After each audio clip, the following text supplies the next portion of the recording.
नमस्कार, good morning, सुप्रभात। मैं हूं आपके साथ रवि मिश्रा। ये करते हैं खबरों की शुरुआत। कुर्स्क का युद्ध रूस के लिए संकट बनता जा रहा और यह संकट अब यूरोप पर भी मंडराने लगा है, क्योंकि 6 अगस्त से शुरू हुए इस युद्ध में यूक्रेन ने अब तक 1500 वर्ग किलोमीटर इलाके पर कब्जा जमा लिया है। यूक्रेन की इस बढ़त को रोकने के लिए रूस ने 3 मोर्चों पर डिफेंसिव ऑपरेशन तेज कर दिया है, लेकिन यूक्रेन की सेना रूस के अनट्रेन्ड सैनिकों पर हावी होती नजर आ रही है। यूक्रेन ने 17 अगस्त को सेम नदी पार करने के बाद हमले शुरू कर दिए हैं। देखिए बीते 12 दिन में यूक्रेन ने कुर्स्क का क्या हाल किया और कुर्स्क बचाने के लिए पुतिन कैसे यूरोप पर हमले की रणनीति बना रहे हैं।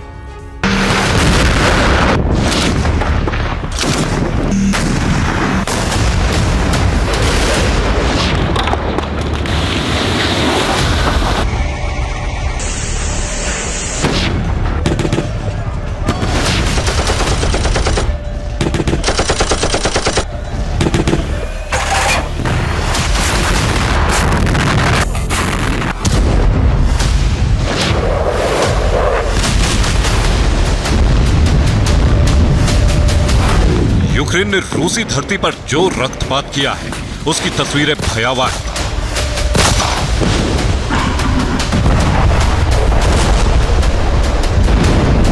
जिस तरह रूस ने सूमी, चेरनिहिव, खार्किव, बूचा और डोनबास में जंग लड़ी, उससे कहीं ज्यादा विध्वंसक, कहीं ज्यादा आक्रामक जंग यूक्रेन ने रूसी धरती पर छेड़ रखी है।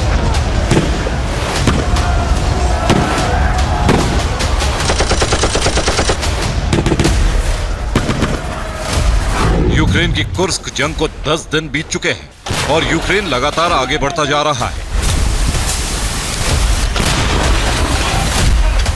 रूसी सेना के बड़े हमले भी यूक्रेनी सेना की रफ्तार कम नहीं कर पा रहे हैं।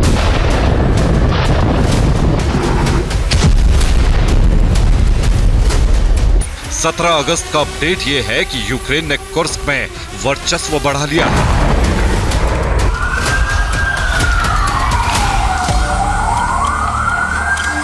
रूस के कुर्स्क प्रांत में यूक्रेनी सेना ने 17 अगस्त को सुज्जा के आसपास कई इलाकों पर कब्जा किया है। ये इलाके हैं ल्यूबिमोव्का, मलाया, लोकन्या, स्वर्दलिकोवो और गुएवो। अब इन इलाकों में यूक्रेन का सैन्य प्रशासन लागू है और यहां मौजूद रूसी सेना सरेंडर कर चुकी है।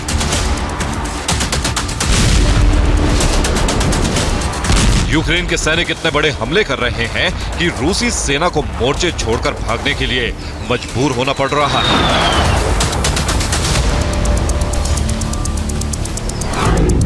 ये रूसी सैनिकों के मोर्चा छोड़ने की तस्वीरें हैं, जो यूक्रेनी हमलों से बचने के लिए पीछे हट रहे हैं।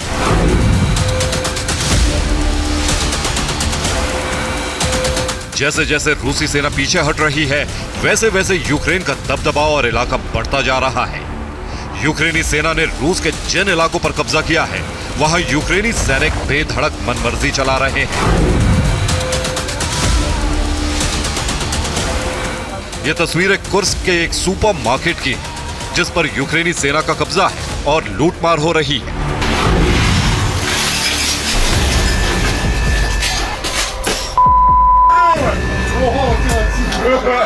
यूक्रेनी सेना इलाका कब्जाने के साथ साथ रूसी सेना पर बड़े हमले भी कर रही है।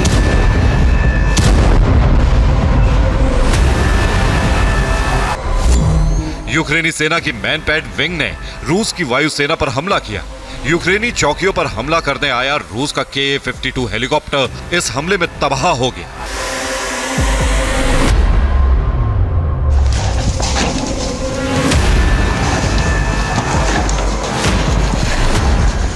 यूक्रेन ने बीते 10 दिन की वॉर रिपोर्ट जारी की और इसके मुताबिक पहले दिन रूस के कुर्स्क प्रांत में सुज्जा और कोरनेवो पर हमला किया गया। दूसरे दिन 15 किलोमीटर का इलाका जीतते हुए 11 गांवों पर कब्जा कर लिया। तीसरे दिन यूक्रेनी सेना ने 430 वर्ग किलोमीटर इलाका जीत लिया। चौथे दिन यूक्रेनी सेना सुज्जा शहर में घुस गई। पांचवें दिन यूक्रेनी सेना ने बेल्गोरोद पर हमला करके पोरोज इलाका जीत लिया। छठे दिन कुर्स्क के बोलोवस्की क्षेत्र में हमले शुरू किए गए। सातवें दिन यूक्रेन ने क्रास्नोयारुजस्की इलाके में झंडा गाड़ दिया। आठवें दिन यूक्रेन ने कुर्स्क बेल्गोरोद से 77 गांव कस्बों पर कब्जा जमा लिया। 9वें दिन यूक्रेन ने सुज्जा शहर पर कब्जा जमा लिया। 10वें दिन यानी 15 अगस्त को यूक्रेन ने 1150 वर्ग किलोमीटर इलाके में सैन्य प्रशासन लागू कर दिया।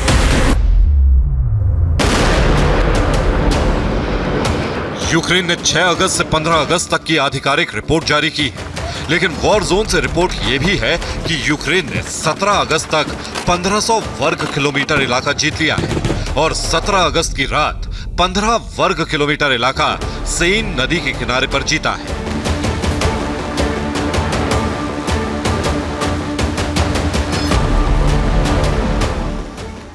यूक्रेन से निकलकर रूस में बहने वाली सेइम नदी कुर्स्क के करीब से गुजरती है और इसके तट पर कई दिन से यूक्रेन और रूस की सेना में जंग जारी है। 17 अगस्त को यूक्रेनी सेना ने कुर्स्क के करीब बहने वाली सेइम नदी को पार करने में कामयाबी हासिल कर ली। इसके बाद रूस यूक्रेन के सैनिकों में भीषण जंग हुई। यूक्रेन की सेना ने एक ही दिन में सेइम नदी के तट पर 15 वर्ग किलोमीटर इलाका जीत लिया। इस इलाके को जीतने के लिए यूक्रेन ने एक दिन पहले ही रणनीति बनाई थी। 16 अगस्त को यूक्रेनी सेना ने कुर्स्क में सेइम नदी पर बने पुल को गिरा दिया। यह पुल कुर्स्क के ग्लुश्कोवस्को नाम के इलाके को बाकी जगहों से जोड़ता था। इस हमले का असर यह हुआ कि रूसी सेना की सप्लाई लाइन कट गई, हथियारों और रसद की सप्लाई भी नहीं हो सकी। दूसरी तरफ ग्लुश्कोवस्को का संपर्क कट गया। यहां रूसी सैनिक चारों तरफ से घिर गए। यूक्रेन नदी पार करके हमले करने के लिए यह काम कर रहा था। अभी कुर्स्क में 3 और पुल को टारगेट किया जाएगा। 3 पुल को उड़ाने के बाद पश्चिमी कुर्स्क का हिस्सा पूरी तरह से कट जाएगा और यूक्रेन का 700 स्क्वायर किलोमीटर का बड़ा इलाका इस पर कब्जा हो जाएगा।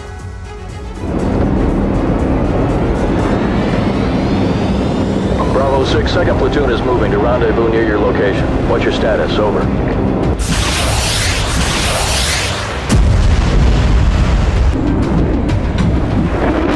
यूक्रेन लगातार बढ़त बना रहा है तो रूस ने भी अब रणनीति बदल दी है।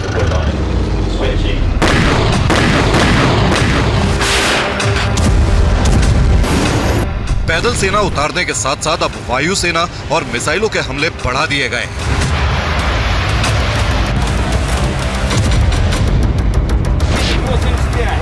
रूसी सेना ने यूक्रेनी आर्टिलरी टुकड़ी पर एंटी टैंक गन से हमले किए और कई सैन्य वाहन नष्ट कर दिए।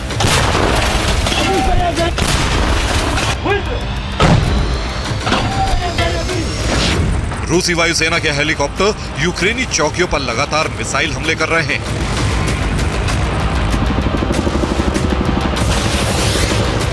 रूसी वायुसेना के MI हेलीकॉप्टर फुल एक्शन में है और यूक्रेनी वाहनों पर बम वर्षा करके सेना को आगे बढ़ने से रोका जा रहा है।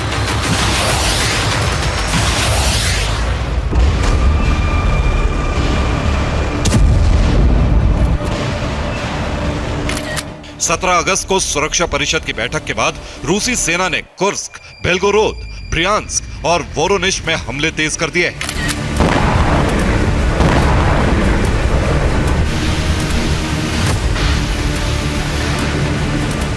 रूसी सेना ने कोर्नेवो, रुस्कोए, चेरकेस्कोए और पोर्शोनोए में यूक्रेनी टुकड़ी पर हमले किए। इन हमलों में यूक्रेन के 11 टैंक और सैन्य वाहन तबाह हो गए। इसके साथ ही यूक्रेन का IRIS T air defence system, TRML-4D radar system भी ध्वस्त हो गया। रूसी रक्षा मंत्रालय ने कोसित्सा और खोतेन के मोर्चे पर यूक्रेन के 300 सैनिक मारने का दावा किया है। इसके साथ ही 31 सैन्य वाहन भी नष्ट करने का दावा किया है। 17 अगस्त तक यूक्रेन के 3160 सैनिक, 44 tank, 244 armed vehicle, 5 air defence system और 6 MLRS सिस्टम नष्ट हो चुके हैं।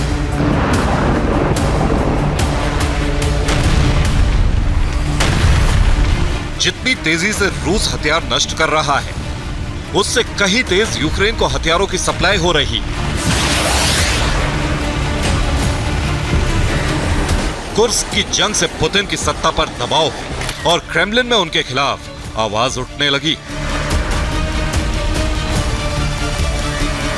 पुतिन विद्रोह को दबाने और अपनी सत्ता बचाने के लिए परमाणु हमले का फैसला भी ले सकते हैं और इसका सीधा टारगेट यूरोप होगा।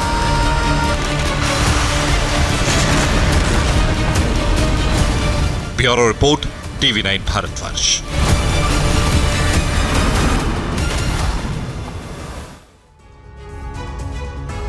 और इस बीच कुर्स में रूसी एयर डिफेंस का एक्शन, यूक्रेन के साथ हाइमार्स हमले नाकाम, रूसी मिसाइल हमले में नष्ट हुए हाइमार्स लॉन्चर।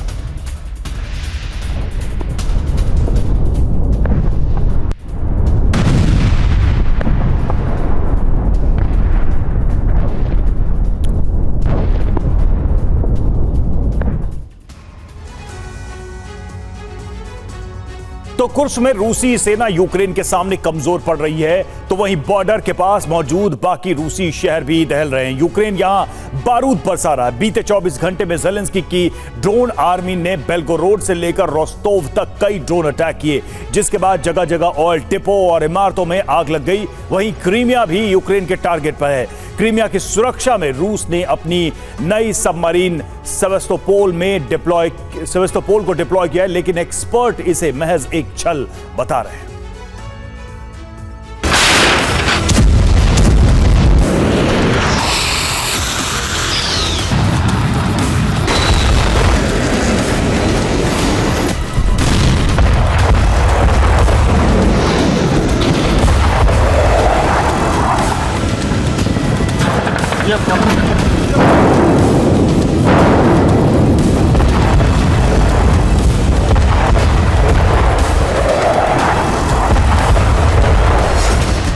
क्रीमिया दहल रहा है।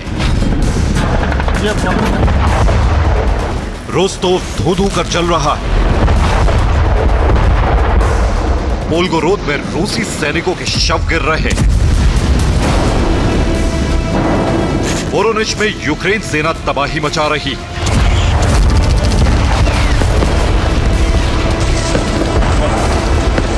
छह अगस्त से पहले तक ऐसी तस्वीरें यूक्रेन से आती थी, लेकिन अब रूस भी उसी तरह जल रहा है जैसे पुतिन सेना ने यूक्रेन में तबाही मचाई।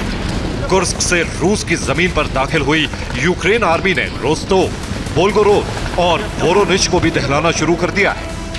वहीं क्रीमिया पर यूक्रेन के हमले पहले से तेज हो गए हैं। यूक्रेन के ड्रोन इन शहरों में भीषण तबाही मचा रहे हैं।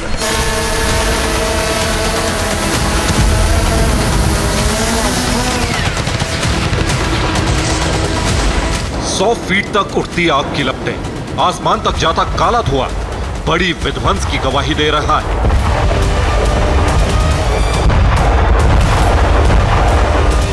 ये तस्वीरें रूस के रोस्तोव शहर की है, जहां बीती रात यूक्रेन ने बड़ा हमला किया। ज़ेलेंस्की के जवानों ने रोस्तोव में मौजूद ऑयल डिपो को टारगेट कर कुल 5 ड्रोन डाले।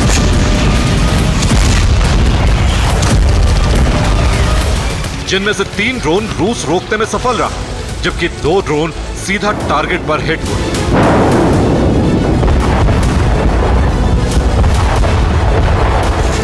हमले के बाद रोस्तोव के ऑयल डिपो में 2 टैंक धधक उठे। आग इतनी भीषण थी कि इससे कई किलोमीटर दूर से भी साफ साफ देखा जा सकता है।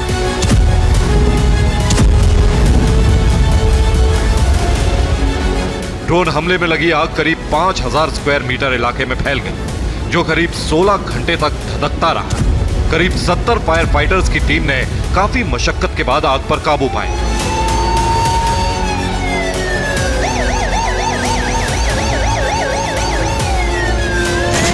रोस्तोव में डोनेत्स्क से ड्रोन अटैक किया, तो बेल्गोरोद में यूक्रेन सेना ने रूस की जमीन से हमले किए।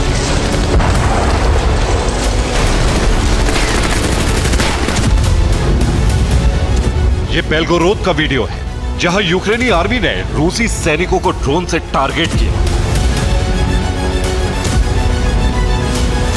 यूएवी के जरिए जंगलों में छिपे रूसी सैनिकों को ढूंढ कर हमले किए।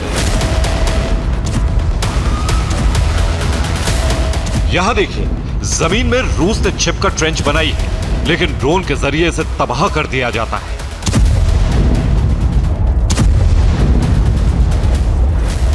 यहां शेड के नीचे रूसी सेना का मिलिट्री व्हीकल मौजूद था। इसे भी पिन पॉइंट टारगेटेड अटैक में तबाह कर दिया गया।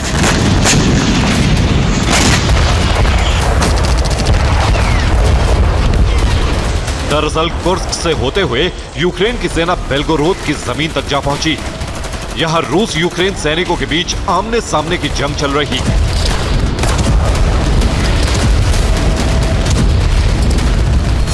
बीते 24 घंटे में रूस ने बेल्गोरोद के 6 इलाकों को खाली करवा दिया है। इनमें सोवखोजनी, डोब्रोपोली, काजाचोक, नोवो पेत्रोवका, कोलोटिलोवका और वटोरिया शामिल है।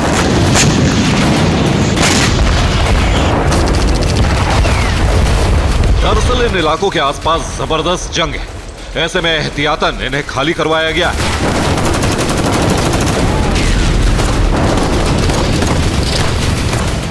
इधर बीते 3 दिनों से क्रीमिया भी लगातार दहल रहा है। यूक्रेन ने क्रीमिया के शहरों और यहां मौजूद मिलिट्री बेस पर हमले तेज कर दिए।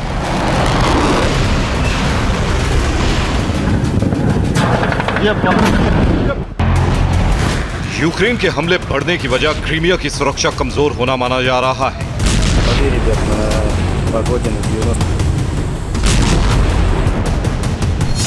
दरअसल 3 अगस्त को यूक्रेन ने सेवेस्तोपोल पर बड़ा हमला किया था। इस हमले में रूस की रोस्तोव ऑन डॉन सबमरीन तबाह हो गई थी। इस सबमरीन को क्रीमिया की सुरक्षा में तैनात किया गया था। सबमरीन ध्वस्त होने के बाद क्रीमिया की सुरक्षा कमजोर पड़ गई है। यूक्रेन सेवेस्तोपोल पर सीधा हमला कर उसे दहला रहा है।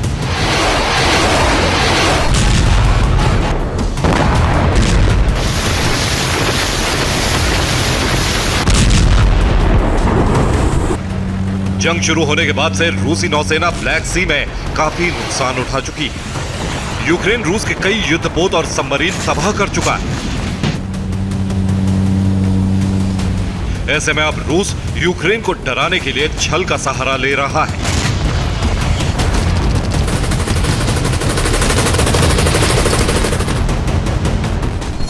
ये सेवेस्तोपोल की लेटेस्ट सैटेलाइट तस्वीरें हैं।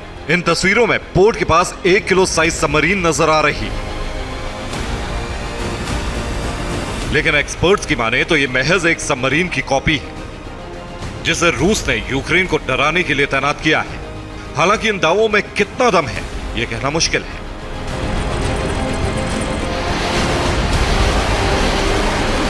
रूस को दहलाने और उस पर बारूद बरसाने के पीछे ज़ेलेंस्की की कोशिश पुतिन को बातचीत की टेबल पर लाना है।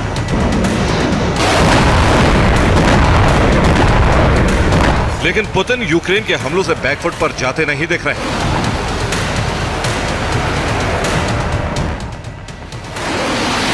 रूस की सेना पूरी ताकत से यूक्रेन की जमीन दहला रही है। बीते 24 घंटे में रूस ने अवदिव्का और डोनेस्क में 80 ड्रोन दागे। वहां दर्जन भर से ज्यादा मिसाइल अटैक किए गए हैं। और अब बात ईरान इजरायल की। तेहरान के पास मौजूद ईरान की अंडरग्राउंड मिसाइल सिटी एक्टिव हो गई है। ईरान की मिसाइल सिटी में इस वक्त हलचल बहुत तेज है। माना जा रहा है कि ईरान अब किसी भी वक्त इजरायल पर बहुत बड़ा हमला करने जा रहा है। इस बात की संभावना तब और बढ़ गई जब ईरानी सेना के कमांडर ने सार्वजनिक तौर पर ऐलान कर दिया कि ईरानी सेना तेल अवीव का अस्तित्व मिटाने के लिए 100% तैयार है और इसी के साथ इजरायल में हिजबुल्लाह के प्रलय की शुरुआत हो गई।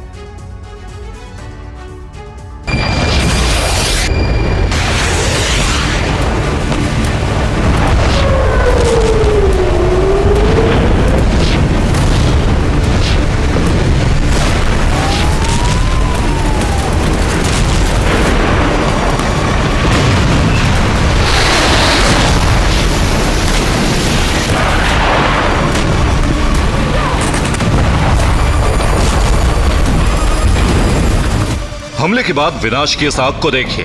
इजराइल में हिजबुल्लाह ने इसी तरह रॉकेटों की बरसात की। इजराइल में यह हिजबुल्लाह के प्रलय का आरंभ है। इसके बाद ईरान करेगा असली विध्वंस।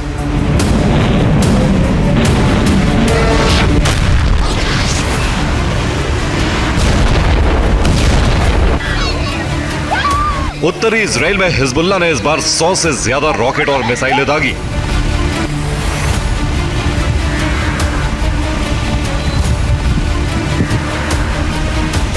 हिजबुल्लाह के रॉकेट और मिसाइल फायर में उत्तरी इजराइल के आधा दर्जन से ज्यादा शहर दहल गए।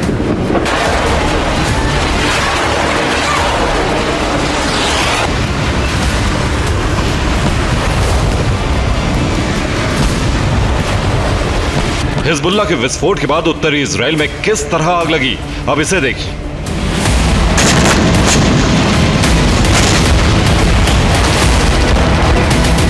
नहारिया में हिजबुल्लाह ने 25 से ज्यादा रॉकेट हमले किए। हमले में आईडीएफ का पोस्ट ध्वस्त हो गया। हिजबुल्लाह के लड़ाकों ने गोलन हाइट्स पर मौजूद इजरायली बेस पर कई रॉकेट धमाके किए।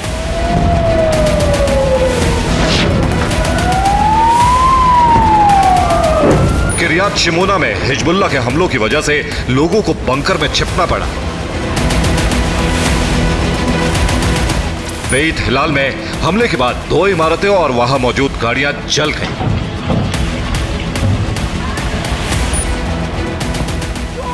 हिजबुल्लाह के कई रॉकेट तेल अवीव में भी गिरे।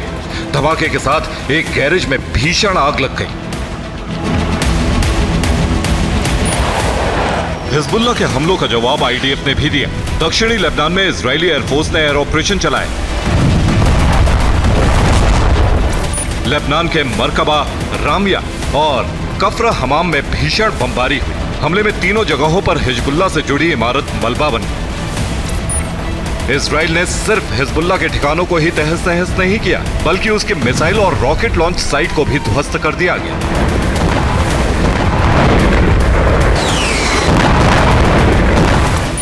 लेबनान के तारुन, अयात अल शाब और अल मतमुरा में हिजबुल्लाह की रॉकेट लॉन्च साइटें मौजूद थी।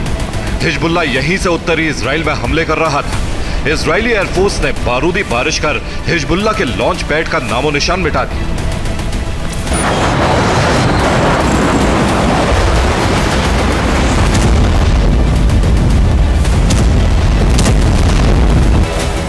एक हफ्ते में इजरायली सेना ने जिस तरह से भीषण बमबारी की है, उससे लेबनान में बिजली संकट उत्पन्न हो गया है। दक्षिणी लेबनान के ज्यादातर इलाकों में इस वक्त ब्लैकआउट है।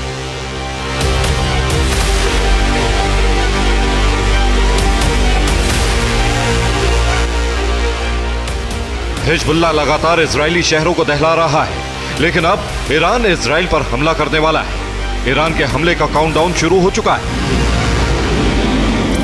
ईरानी सेना ने एक तरफ खतरनाक हथियारों का प्रदर्शन किया, तो दूसरी तरफ इजराइल पर हमले का अभ्यास भी कर रही है। ईरान पिछले 2 हफ्तों से इजराइल पर हमले का अभ्यास कर रहा है। माना जा रहा है कि माकूल मौका और माहौल मिलते ही ईरान इजराइल पर अब तक का सबसे बड़ा हमला कर देगा।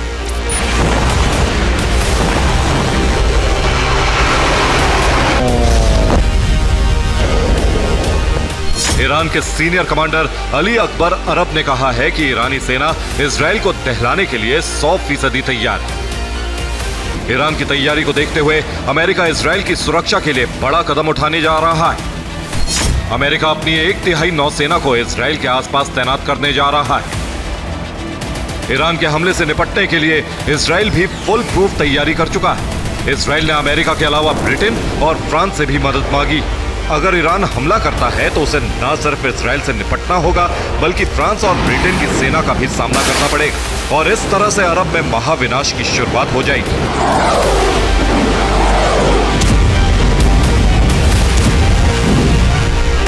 Bureau report, TV9 भारतवंश।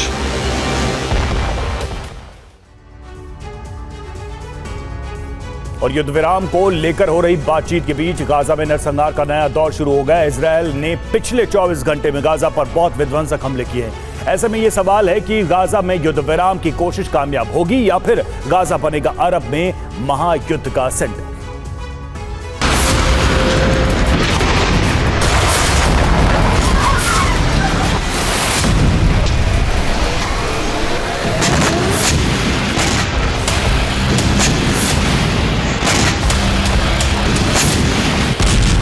गाजा में इजराइल ने नए सिरे से बमबारी शुरू कर दी।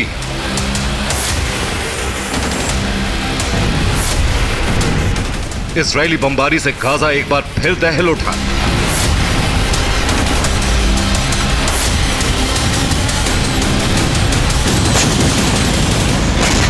इजरायली एयरफोर्स के नए हमलों से गाजा की धरती पर तबाही ही तबाही दिख रही है।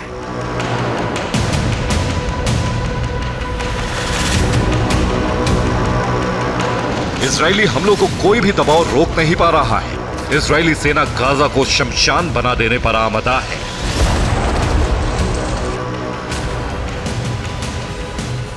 आईडीएफ के दावों के अनुसार उसने पिछले 24 घंटों में गाजा पट्टी में 40 ठिकानों पर बमबारी की। एक रिपोर्ट के मुताबिक गाजा पर अब तक इजराइल 70,000 टन से अधिक बम गिरा चुका है।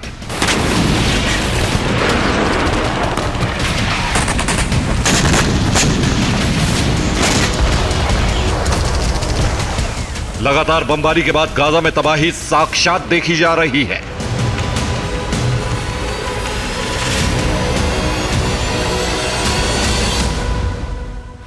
संयुक्त राष्ट्र ने भी गाजा की तबाही की तस्वीरें जारी की हैं।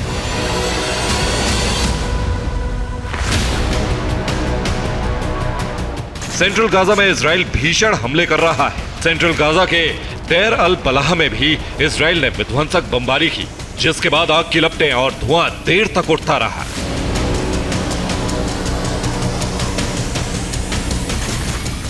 सेंट्रल गाजा में ही जवेदा में इजरायली बमबारी के बाद कम से कम 18 लोग मारे गए। इजरायली सेना की 252 डिवीजन ने गाजा पट्टी पर कई हमास लड़ाकों को मार गिराने का दावा किया है।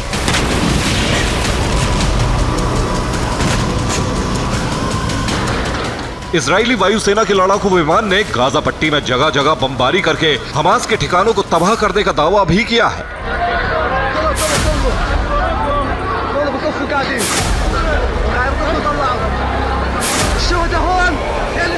इजराइल ने वेस्ट बैंक में भी बड़ा ऑपरेशन किया। वेस्ट बैंक के जेनिन में हमास के 2 कमांडर्स को मार गिराने का दावा इजरायली सेना ने किया है। इजरायली सेना के साथ हमास लड़ाकों की देर तक भिड़ंत हुई, गोलीबारी हुई। इसके बाद आईडीएफ ने हमास कमांडरों की गाड़ी को बम से उड़ा दिया।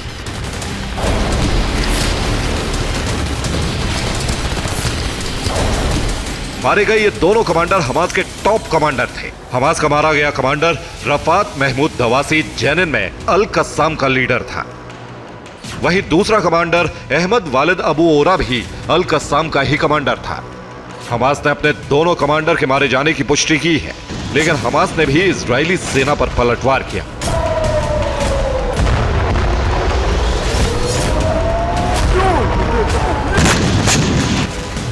हमास ने दावा किया कि उसने गाजा शहर के दक्षिण में इजराइल के 2 सैनिकों को जवाबी हमले में मार डाला और कुछ सैनिकों को घायल भी कर दिया।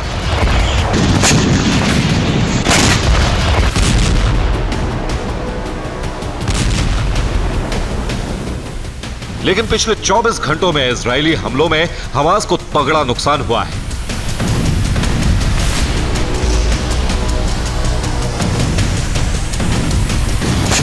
इजराइल हमास के बीच युद्ध विराम कराने के लिए अमेरिका और पश्चिमी देश कोशिशों में जुटे हुए हैं, लेकिन इजराइल ने जिस तरह से गाजा पर विध्वंसक हमलों की रफ्तार तेज कर दी है, उससे यही दिख रहा है कि नेतन्याहू युद्ध विराम को लेकर बनाए जा रहे पश्चिमी दबाव को मानने को तैयार नहीं। उधर हमास को भी युद्ध विराम को लेकर की जा रही कोशिशों को लेकर अमेरिका पर संदेह बना हुआ है।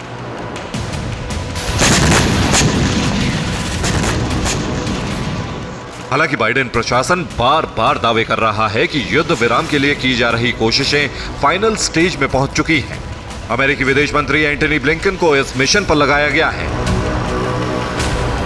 अमेरिकी प्रशासन का दावा है कि दोहा में 2 दिन की वार्ता के बाद अमेरिका और उसके सहयोगी मध्यस्थ देश मिस्र और कतर समझौता कराने के करीब पहुंचते दिख रहे हैं। लेकिन बड़ा सवाल यह है कि क्या युद्ध विराम की इन कोशिशों के बाद इजराइल के हमले अगले 48 घंटों में थम जाएंगे?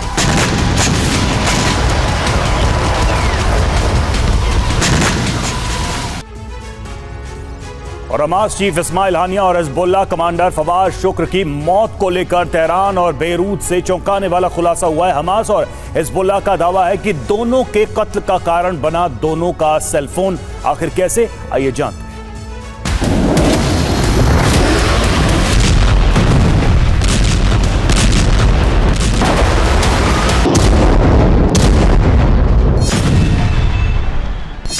हमास चीफ इस्माइल हानिया की मौत कैसे हुई, इसको लेकर कई तरह के कयास लगाए जा रहे हैं।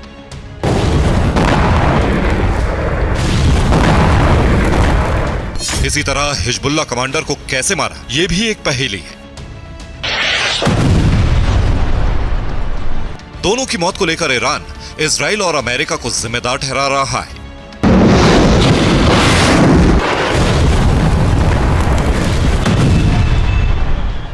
अब दोनों कमांडर की मौत को लेकर चौंकाने वाला खुलासा हुआ है। इस्माइल हानिया के बेटे अब्द सलाम हानिया ने एक इंटरव्यू में दावा किया है कि इस्माइल हानिया की मौत एक मिसाइल से हुई। सेल फोन से उन्हें ट्रैक किया गया था। जिस वक्त उनकी हत्या हुई तो फोन उनके सिर के पास था, जो विस्फोटक डिवाइस नहीं था। हालांकि हमले के पीछे कौन है, इसके बारे में कुछ नहीं बताया, जबकि ईरान इसे इजराइल की साजिश मानकर हमले की धमकी दे रहा है। दूसरी तरफ फवाद शुक्र की मौत को लेकर भी बड़ा खुलासा हुआ है। हिजबुल्लाह के कमांडर ने एक इंटरव्यू में बताया कि एक फोन कॉल की वजह से फवाद शुक्र की हत्या हुई। जिस दिन फवाद की मौत हुई वो बेरूत में हिजबुल्लाह के कमांड सेंटर में मौजूद थे। वो उस दिन दूसरी मंजिल पर थे। शाम 7 बजे एक कॉल आया जिसमें 7वीं मंजिल पर जाने के लिए कहा गया। जैसे ही वो 7वीं मंजिल पर पहुंचे, जोरदार विस्फोट से पूरी इमारत खंडर में बदल गई। इस हमले में फवाद शुक्र के अलावा उनकी पत्नी और 2 बच्चे मारे गए। हिजबुल्लाह का दावा है कि वो कॉल संभवतः उसी हैकर की थी जिसने हिजबुल्लाह के संचार नेटवर्क में घुसपैठ की थी और वो लगातार फवाद शुक्र को ट्रैक कर रहा था। अब हमास और हिजबुल्लाह ईरान के साथ मिलकर इतने बड़े इंटेलिजेंस फेलियर की वजह तलाश रहे हैं जिससे आगे कभी इजराइल टेलीकॉम सर्विलांस को काउंटर ना कर सके। Bureau report, TV9 Bharatvarsh.